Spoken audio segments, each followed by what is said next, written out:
بسم اللہ الرحمن الرحیم۔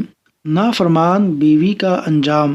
رسول اللہ صلی اللہ علیہ وسلم نے ارشاد فرمایا، اللہ تبارک و تعالی ایسی عورت کی طرف رحمت کی نظر سے نہیں دیکھتے جو اپنے خاوند کی شکر گزار نہیں ہے، حالانکہ اس کا خاوند کے بغیر گزارا بھی نہیں۔ سلسلہ صحیحہ حدیث نمبر 289۔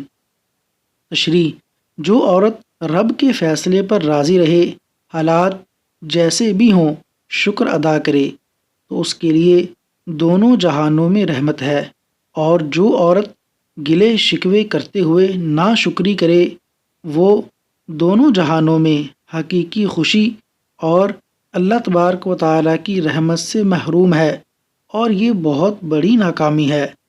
اللہ تبارک و تعالیٰ دین اسلام پر عمل کی توفیق عطا فرمائے اور اپنی نافرمانی سے محفوظ فرمائے، آمین۔